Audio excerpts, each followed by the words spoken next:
think even Kenny was on the video. He just went, oh, as if the song wasn't great, it stunk. And that's all you could get Kenny to do, because we wanted Kenny to be involved. But Kenny was one who was going, no, I'm not doing that. I think they should stick to playing football. Terrible. What do you think, Kenny? Oh, yeah. Liverpool had wrapped up the title and racked their way to chart success. Now, they just needed an FA Cup to create a unique treble. And Sanchez was in there, and that's a goal for Wimbledon. The crazy gang have beaten the Culture Club. As giant killings go, this was a big one. But the following season, Liverpool did what they always did. Dusted themselves down and started again. It was a season no one will ever forget. One that changed Liverpool, both club and city, forever.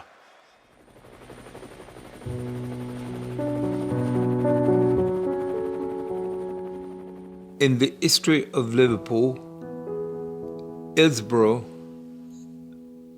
is unfortunately an important date. That day, 96 people died. People from Liverpool suffered. They were hurt. It's difficult to explain to people. You go out and you go to a football match and it's supposed to be fun. The first inclination I got was two guys come on the pitch and I go to them right away and said, you get us in trouble here. And the guy looks at me and says, and you could tell with the sadness in his eyes that, you know, he wasn't making up. He says, Al, there's people dying in there. And there are fans on the pitch here in the 6-yard area. The referee's going to have to stop the game. There's an overflow behind the goal and the police inspector is on the pitch. The only time I was aware there was a problem, I've seen people pushed up against the fence and they looked so uncomfortable, and I was like, that doesn't look right. Memories, you know, trying to pull people up to the other layer, and fans putting bodies onto hoardings and running across the pitch with them. Just transfixed, really, by the horror of it all. It's been a black day for football. On a sunny afternoon at Hillsborough, Sheffield, no fewer than 93 football supporters died. On a day of such momentous tragedy, our sympathies go to the families of those concerned. My son, who died at Hillsborough, he was a keen Liverpool supporter. It's the worst kind of grief that anyone can go through, is to lose a child. We all thought about what's the point? What's the point of going to a football match if things like that are going to happen? A lot of us thought about possibly packing up, doing something else. I think it had an enormous effect on the club and on individuals, particularly on Kenny, I think. Kenny's face was, I can always see it, just the grief in his face. And he's carried that responsibility. I think he went to every funeral. He had to be like a social worker. He wasn't trained for that.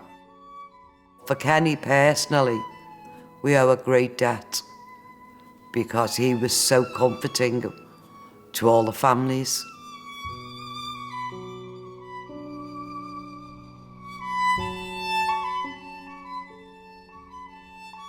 It was quite a scary moment when you know that these people whose loved ones had gone to a football match and are now dead. And this is, I don't know, 2 weeks later, probably not even that, where they're going to come. Because if that was me, I wouldn't want to go to a football stadium. I still get emotional thinking of it. I thought it wasn't my place to meet Kenny. It was my son's place to have met Kenny. It wasn't my place. I didn't go to the football. James did. And I just felt very guilty. I just wanted my son to have met Kenny.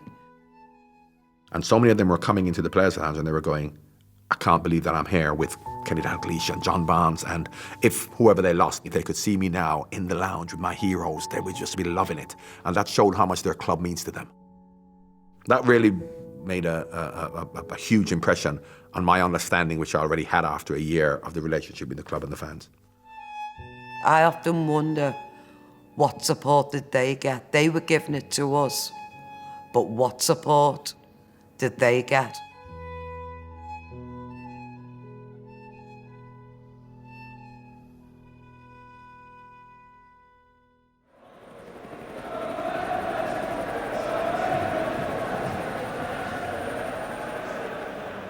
I went to the cup final just shortly afterwards, and it seemed so right that we were playing Everton. Obviously, it is a cup final, but no doubt the players too are keenly aware of the circumstances of this particular match, which they're now walking out to play. It was fitting that it was a Merseyside Cup final, because don't forget, Evertonians would have lost brothers and cousins and loved ones in that as well. What was great about it is it was a coming together of the city. It was a very, very emotional day. Remembering the victims of the Hillsborough disaster. There was a minute's silence before the game, and I couldn't handle it. I went downstairs and basically stood in the toilets. I'd rather do me crying there than upstairs. McMahon, Barnes. Rush! Goal! 3-2 Liverpool. Ian Rush gets his second. And this now becomes one of the most dramatic FA Cup finals of recent times.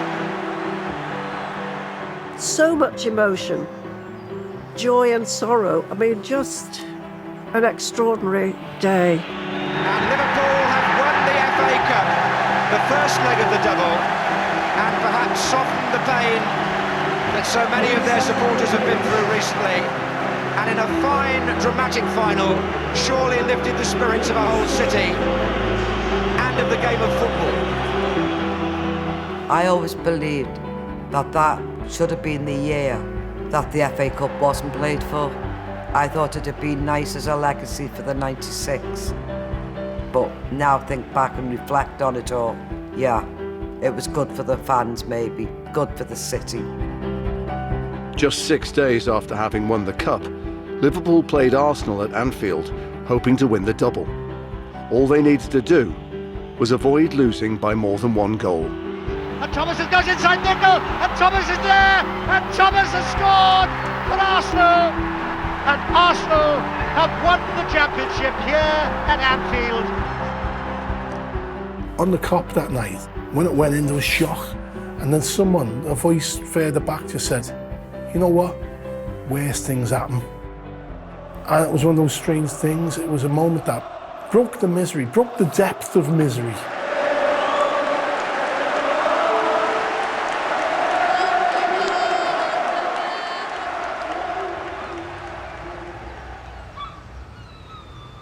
It had been the most turbulent of seasons. But the supporters now had a bigger battle to deal with. The truth of what happened at Hillsborough had yet to be told. It was a fight that would last decades.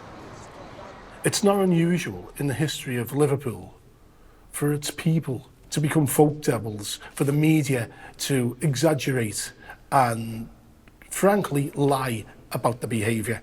Well, we all know it was a... There's a certain newspaper that will never forgive. And to have them headlines that your fans urinated on the dead, robbed the dead, kicked the police when they were trying to give CPR. People believe this, and this has haunted us ever since.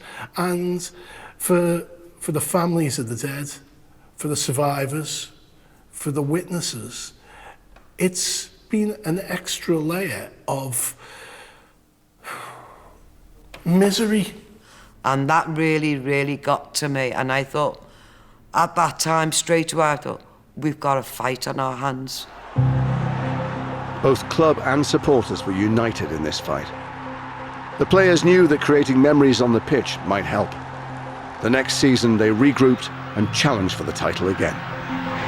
And that could mean that the championship goes to Anfield for the 18th time.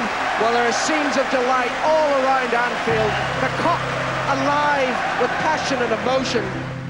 I remember the presentation ceremony in 1990 and looking down at Alan Hansen, who was struggling to get comfy. He couldn't stand or kneel for the photographs. In the end, he went and got behind somebody and leaned on him. His knees had gone.